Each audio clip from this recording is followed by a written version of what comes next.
message nazali ni pour la marche lelo comme la moni Milan eza bougé lelo le 18 février marche à chrétien. Io volevo sempre parlare in italiano. Sì. Perché siamo proprio in Italia. Veramente. Il mio messaggio è che se Dio ci hanno dato quello che abbiamo nel nostro paese come Repubblica Democratica di Congo, non per morire, per vivere con loro, diciamo, diamanti, tutto quello che abbiamo noi, per vivere. Noi non possiamo essere l'ultimo, ma se oggi, cattolico, ci hanno messo in piedi per dirci che quello che è successo nel nostro paese era l'imbroglio, significa tutto il mondo dobbiamo metterci in piedi per dire noi abbiamo ragione. Se loro dicono popolo è sovrano, vogliamo proprio vedere come loro dicono popolo è sovrano.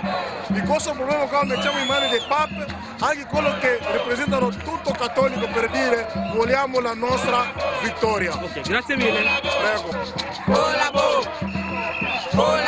Kabila okufa yo na tata na yo landa ye famille yo nyonso oyo kobebisa biso mboka ozandoki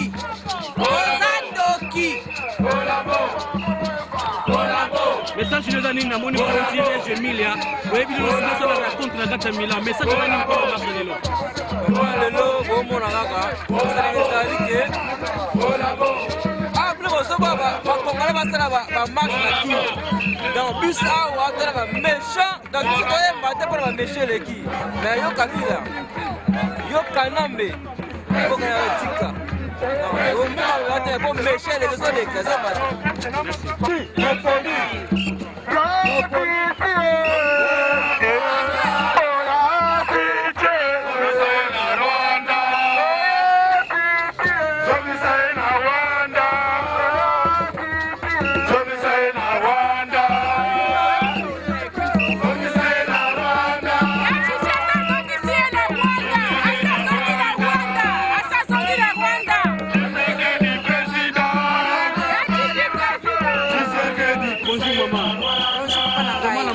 Medina Malilo, vraiment dans la carte poto, la carte mboka ya Milan. Oya vraiment ko marcher. Est-ce que marche sur marcher na ndenge nini d'abord? Marche eza kokende kitoko. Naza na souci ya mboka na ngai. Parce que mboka na ngai Congo ezali sous occupation rwandaise. Toza na posa Kabila a dégagé. Alonga na mboka na biso azonga na mboka na ye. Azali congolais te. Azonga na mboka na ye na Rwanda. Biso tozali ko marché tokolemba te. Tokokende na yo Kabila tina suka. Tokolemba mukolo moko te pe mboka na biso sala maboko na yo bokotika yango. Ndenge bokotaki na pete me bokobima na makasi. Tokosala nyonso bokokende. Nazo passer message nanga mingi. Et pas basoda na biso ba congolais. Naza ko regretter na basoda na biso mobutu abimisaki mbongo. Apesaki bino mbongo. Et puis, amemaki bino na kati ya mboka ya bapaya parce que boya kosala formation pour défendre mboka na bino. Lelo yo boza kokoka ko défendre mboka na bino te bozali na sima ya kanambe. Mbongo baza kopesa bino. Ezali mbongo ya mboka na biso moko bokolie yango. Me boyeba ke eza na suka na yango. Biso tokolemba te tokokende tina suka. Botere mabobunda pona mboka. Ok, merci beaucoup ma chère. Toza pour ça là. Rabel.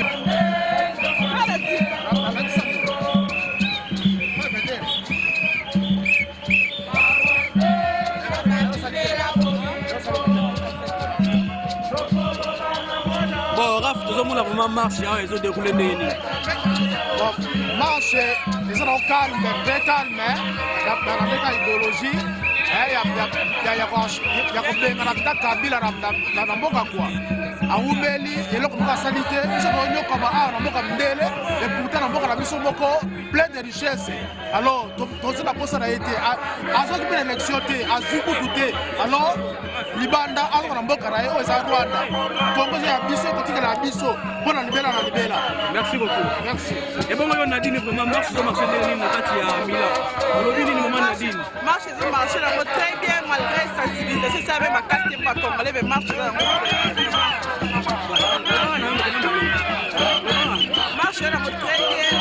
Et donc je me suis dit qu'on doit faire passer monde message na moko donc présence na biso awa tosenga kaka libération ya mboka na biso donc yango na kaka totambola partout tosalamela kaka bongo.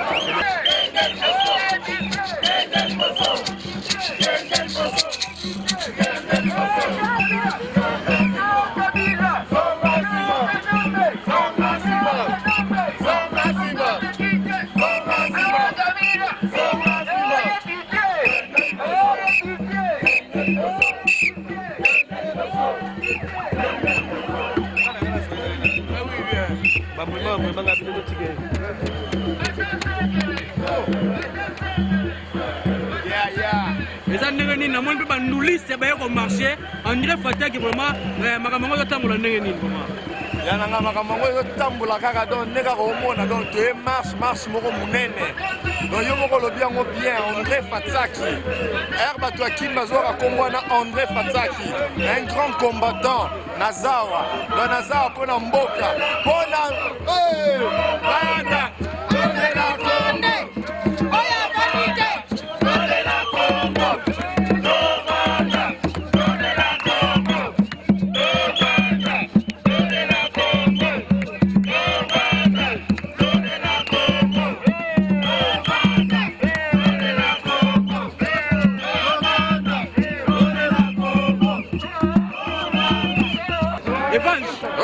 nayebike bauti musika bauti Pordenone mais paraît que tokaki Lord Mbongo aza na mboka na bino est-ce que eza ya solo te akokoma te akoni ata mpe makolo te parce que bademo nyonso biso tobenganaka il faut elanda ye il faut changer position na ye Pordenone ezali mboka oyo biso baserviteur totelemi tolobi kimia il faut ezala na kati ya Pordenone Evans yo confirmer que Lord Mbongo aza na ville na bino te akozala na kati ya Pordenone te ya kokoma na mboka wana te parce que biso nde tozali kokunza mboka wana baserviteur ya kokota te na kati ya Pordenone mutu moko te église ata moko te kokotisa Lord Mbongo na kati ya Italie na Pordenone. Ok, merci beaucoup Evans pour le message na yo. Merci papa na bon mais olobi nini mpona message oyo vraiment bozwaki epai ya bandeko na biso ya Belgique babai ke Lord Mbongo bana Italie babombi awa olobi nini bon na bibo message na bino ba combattant ya Belgique nazwaki yango na bolembu tout mais étant que grand commando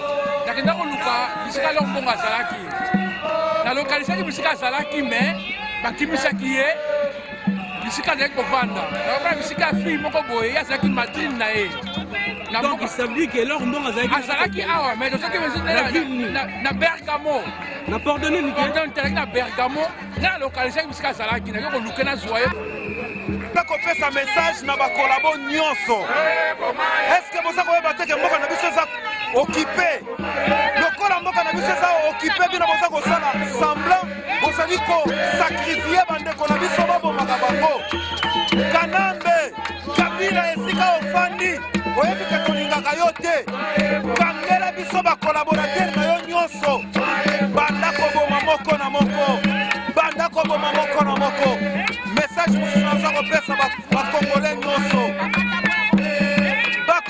nyonso oyo bazali monde entier mboka na biso ezali okipe mboka na biso baza kobotola yango boza kolala bazali kokende na mboka bandeko mboka eza na maboko banguna botelema tobundela mboka na biso to arrache mboka na maboko ya bato bazali kobotola yango message na nga napesi na bana kongole nyonso mutu oyo azali na motema ya mabele atelema mutu oyo azali na motema ya mabele atelema abundela mboka na ye merci eza kopase message na ngai epai ya bakombata nyonso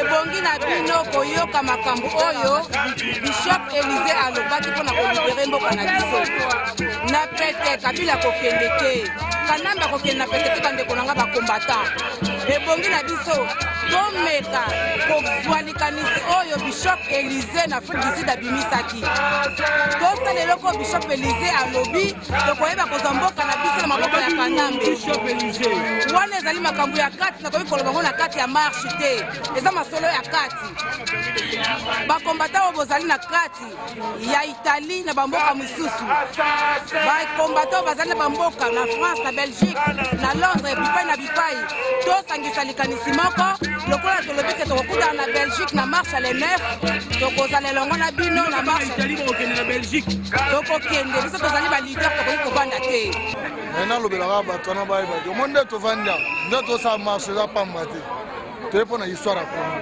todi tolongola Congo na maboko ya moyibi akoki kovanda na Congo taboma bandeko na biso totalaka me basoda ya Congo banganga ya Congo bobetela biso toloke bino banganga kansonda ni makoko soki ya bakongo bosalaka te boza wapi basoda balobaka basoda baforma bazala wapi nazoya kozwa ye asobanga te abimaka te boyebi kabimaka te boyebi yango bokabimaka te pwani. Merci beaucoup.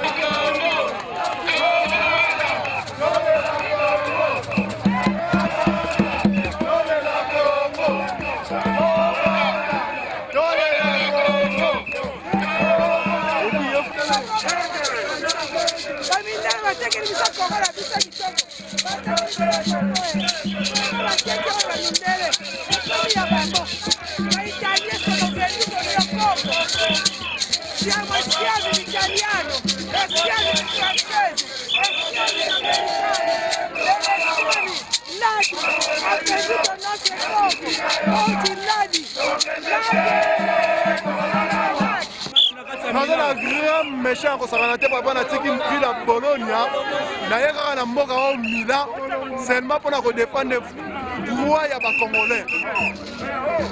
Kabila toza na président na yo te na mboka Congo oyo so ozwi kende tozosenga yo kaka dégage parce que soko okei te turo tokokoma baeli tokobela moto oyo eli abelelaki ebakata 50 prophète de balle ekitela yo etumba yo na liboma na yo.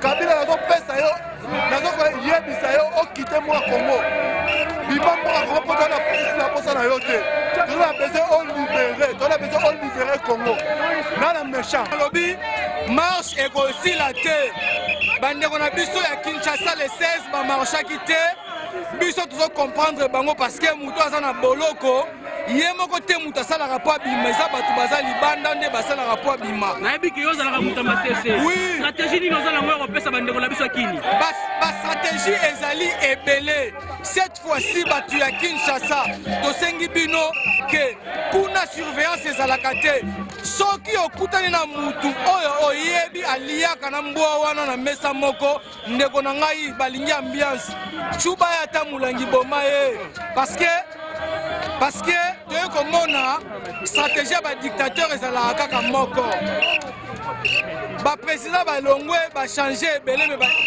eloko ezocaractérise bango eza kaka dictature biso mpe tokolemba te toza toujours na bino nos cotisations ezali parce que bino mon frère ça ne va pas boyebi que ça ne va pas.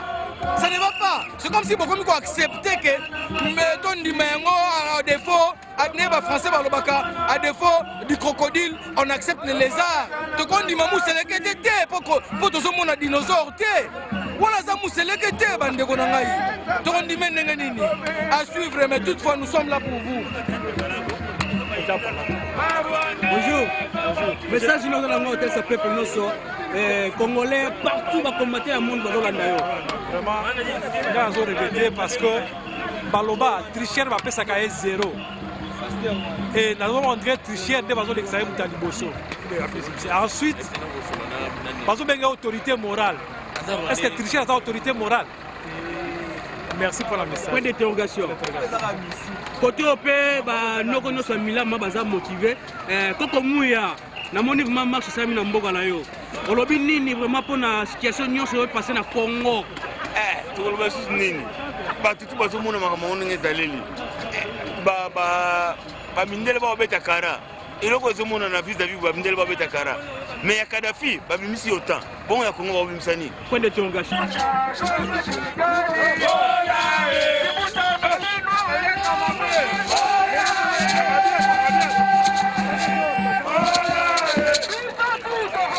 Maman n'a mon livre, mon La fâché, mon Kabila. La fâché. Sono arrabbiata la contre Kabila, contre tout le gouvernement. Tout. André. Sono arrabbiata con tutto. La boîte qui bonne à Paris. La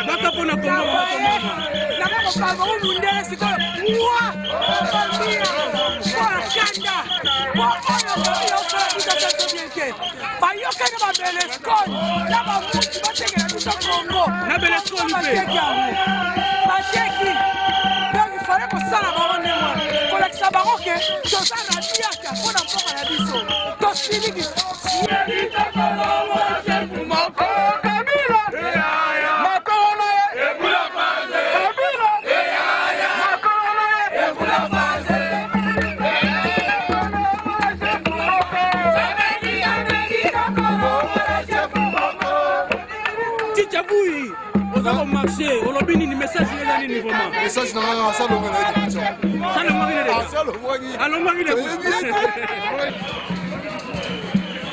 lelo Kabila pena to lia ye neti taba asa Rwanda akende na mboka na ye mama na yo ja kosa biso na mboka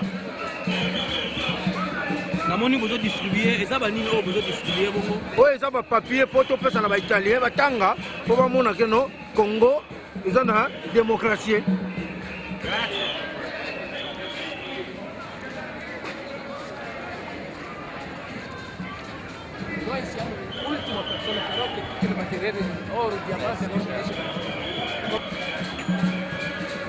Bonjour très chers amis de l'émission Zoom Italia présentée par Christophe Mandangi M Digital et Pro, donc chasseur de semences Nakati à Mboka Oya Italie.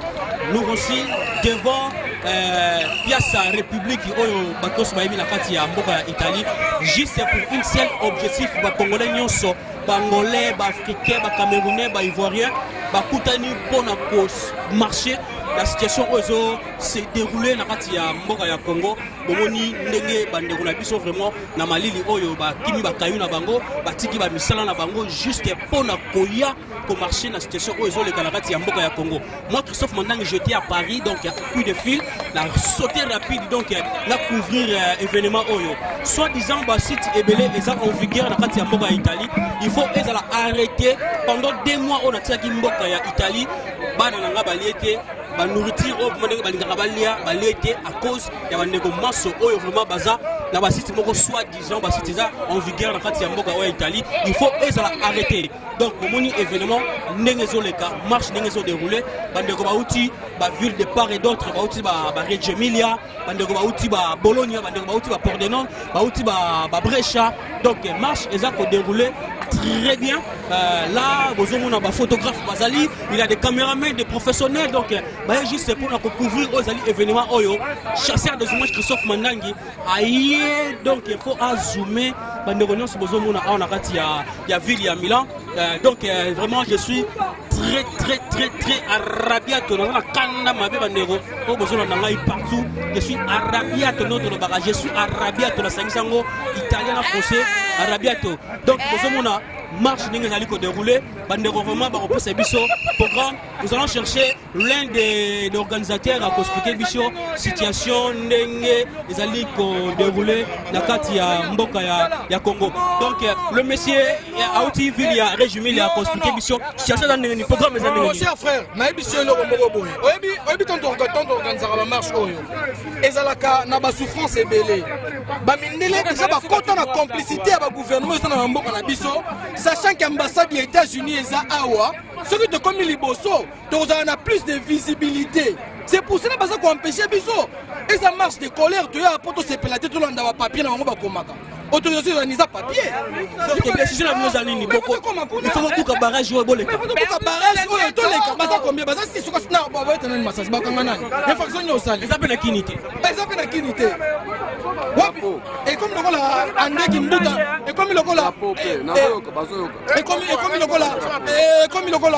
le cola, André Kimbuta, il y a Zobawana, Zao. Donc, chers amis de l'émission Zoom Italia, de éviter ceux qui vont combattre à Italie, bakobuka barrage oyo s'il faut bozumenga vraiment tous barrage yango botala le militaire les carabiniers de l'Italie ils empêchent les Congolais les gâter pour na bakende ko kokele donc le journaliste au moins ndenge bazao biso toze belé soki toketo tindiki bango bakolongona bango yoka si bakanga bakoma mutu ce bakangi yo ba milliers de bandéronso baza na prison ezo coûter nini ezo coûter le côté ceux qui bango baza na boloko biso pe tokota na boloko mémorandum ezani combien de mémorandum totika te pendant to banda ba marche oyo et ça la canine nous avons plus besoin de visibilité qu'il y a ba mémorandum jusque là stratégie ni bosali déjà na ba combattant baza kuna pour les kabango. Moi je pense que la stratégie la plus simple pour ne pas s'affronter dans le barrage Oyo, nous pouvons les contourner. Bien sûr, nous pouvons les contourner. Tout se détacher, c'est comme si dans un marche, on détourné, on se retrouve de l'autre côté, on va casser tout ça qui marche. Très chers amis fidèles de l'émission Zunitel, présentée par Christophe Mandang, M Digital et Pro, chasseur de Zoumois Général Tiambo en Italie. Toza naba néronio sur ba combattant en Italie, ba au-dessus de ba ville ya belé ba au côté de la carte à Milan. Donc marche na bango banda ki kuna na station centrale du champ moto benga ngo station centrale et banda ki kuna ti batamboli fallait ba kutana awa ambassade des Américains pour na dénoncer oyo bango bazali ko kanga miso doyomi awa ba mbila ya Italie o ba bengi ba carabinieri ba empêcher bango. Donc je ne sais pas si les Congolais, les combattants de l'Italie, ils vont faire quelque chose. Merci, à suivre. Ambassade, il y a Amérique de déposer mémoire na biso bako succession na nzela te parce que tout le monde va marcher ça bien à Londres na France na Belgique to comité liboso institution à les délégations bango ba ben délégation et koti et ko déposer mémoire alors le kola ba zoba ba italien oyo ba mona ndio so ba tifso to kuna Amérique ko fina ba matoyi mais to ici ba que non to comment ti liboso ambassade d'Amérique to déposer mémoire na biso to ça discours asuka to zongi po oyo ezali kamba Congo ingeta toujours ingeta bana tu Italie bolobi nini est-ce que barrage oyo maman s'il vous plaît barrage oyo vraiment ba italien ba banga ba américain soi-disant barrage oyo ba tieli bino bon passer vraiment pour les katibo kena ambassade des États-Unis. Papa toza koleka yango déjà olobi na retard parce que toza déjà koleka tokoleka toza kokende kotika memo na biso pe tokozonga na kimia eloko moko kotungisa biso ya eloko moko ko empêcher biso ezate. Merci beaucoup tokoluka l'un des organisateurs tozomona commando s'il vous plaît mais c'est le commando barrage oyo vraiment batieli bino kuna pourquoi non c'est comme un barrage té au moins comme ça là bon aux ambassades d'Amérique faut donc compter pour la carte que ça au boulot. Bon mais après tout bango ba américain ambassadeur aux Arokanga amina habito ko kene kuna tipi ko ka zone rouge soki ambassadeur azalaki neto ke ko chamo boulot kuna beaucoup na pays. Merci beaucoup commandant Toluka vraiment organisateur ya marche à lelo le Bill Gates yene a expliquer biso situation ndenge ni les autres déroulé sikoyo le Bill Gates où le Bill Gates expliquer biso siko ba congolais ba rozonga sima ou bien ba roleka parce que tobi que programme c'est na maboko na Bill Gates. Le programme est celui-ci, donc il était prévu avec les autorités en place que donc la manifestation s'est limitée à ce niveau et que donc à ce niveau on allait former une délégation de 3 personnes pour qu'on se présente au niveau du consulat des États-Unis pour laisser le mémorandum. Une fois que le mémorandum est déposé au niveau du consulat des États-Unis, c'est qu'après qu'on viendra ici pour rendre compte, pour lire le mémorandum devant les peuples congolais. C'était programmé déjà que vous allez partir aux délégations de 3 personnes. C'était prévu donc avec l'autorité en place.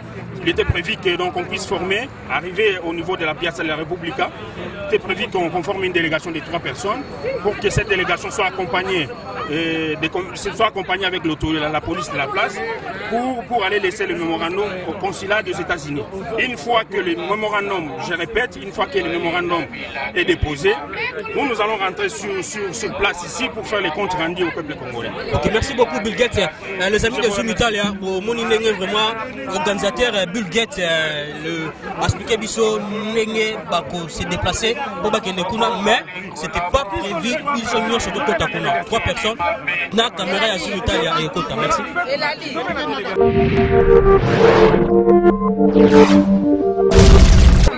Mémorandum au président Barack Obama et aux gouvernants des pays occidentaux. Nous, peuple congolais résidant à l'étranger, précisément en Italie, préoccupés par la situation dramatique et chaotique que subit le peuple congolais en République démocratique du Congo, nous nous référons aux arrestations arbitraires, aux tortures, aux assassinats, aux violences sexuelles des femmes, au pillage systématique des ressources perpétrés par les pouvoirs d'occupation dans les pays. Dénonçons avec force et détermination ces hold-up électorales du 28 novembre 2011 occasionnées par l'imposteur Hippolyte Kanambe alias Joseph Kabila, président sortant, en collaboration avec sa commission électorale nationale démissionnaire et sa Cour suprême de justice, une institution acquise à sa cause. Considérant que plusieurs voix se sont levées, se sont multipliées de la part des observateurs nationaux et internationaux, l'Église catholique par les truchements du cardinal Mosengo, l'archevêque de Kinshasa, d'abord la conférence épiscopale nationale du Congo, CENCO, ensuite la société civile. Aujourd'hui, nous savons qu'il n'en est rien du tout.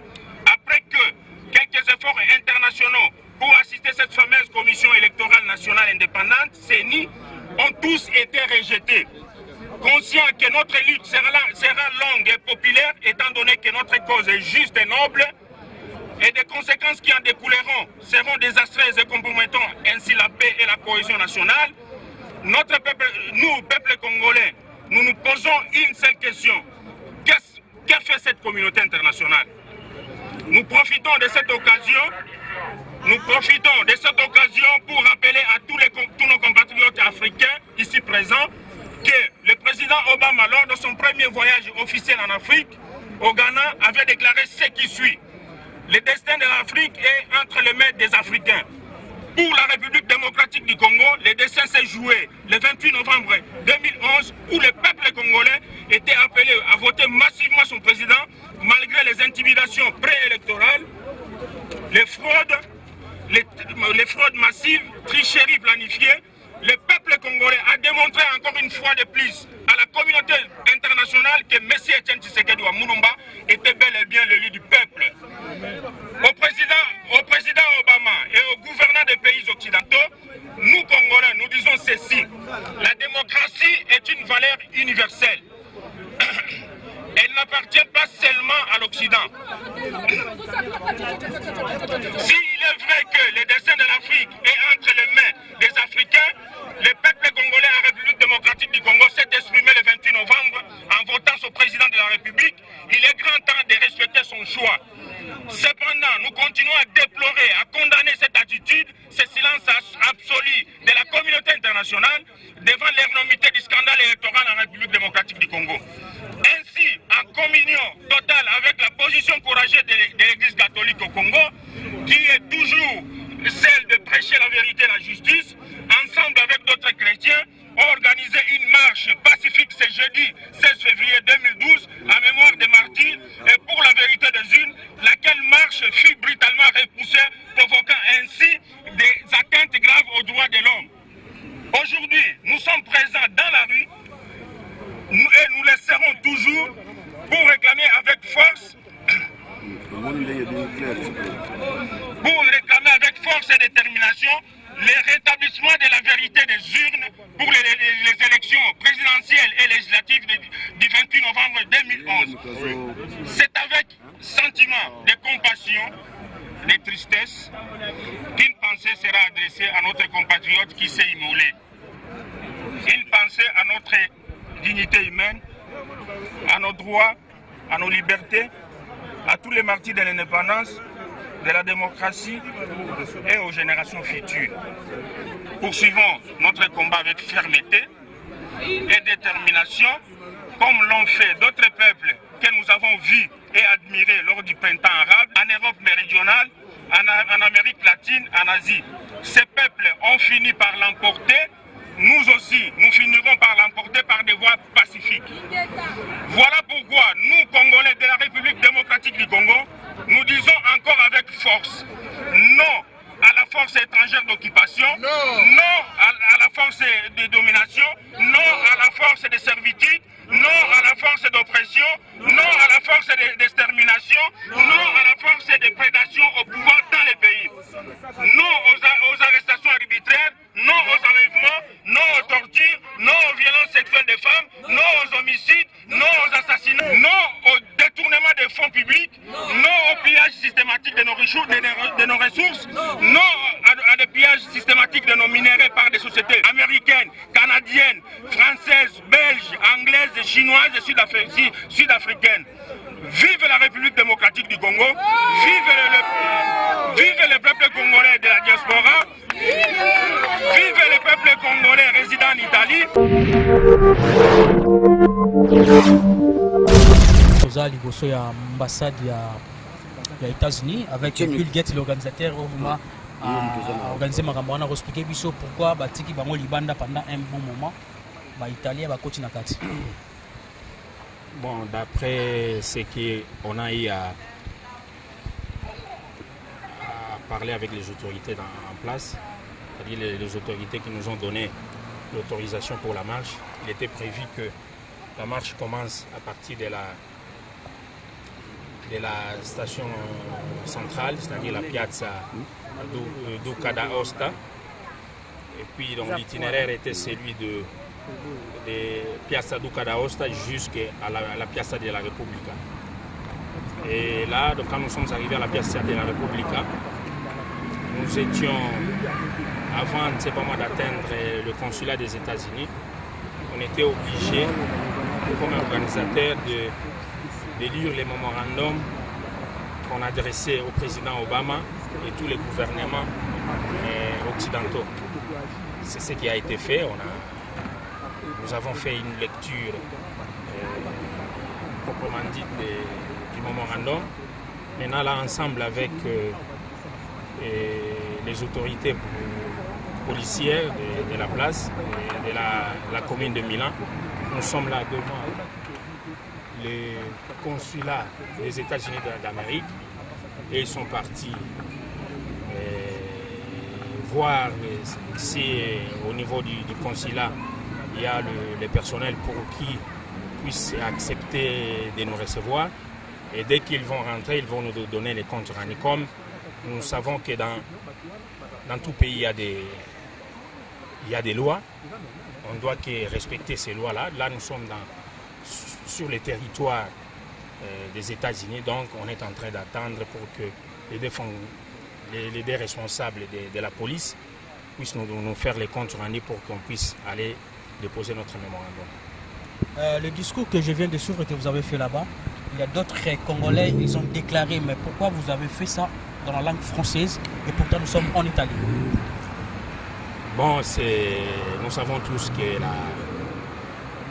la langue officielle du peuple congolais, c'est la langue française, la première langue. Il y a aussi des langues nationales. Et les discours, bel et bien, une copie a été faite en langue italienne. Merci, je vous remercie pour votre disponibilité pour cette manifestation. Je remercie Zoom Italia, je remercie Eric Vidéo, je remercie tout le monde, tous les participants qui ont pu nous soutenir moralement, psychologiquement, physiquement, matériellement à cette manifestation pacifique. Donc nous n'avons pas cessé toujours de réclamer le rétablissement de la vérité des jeunes en République démocratique du Congo. Je vous remercie. Merci.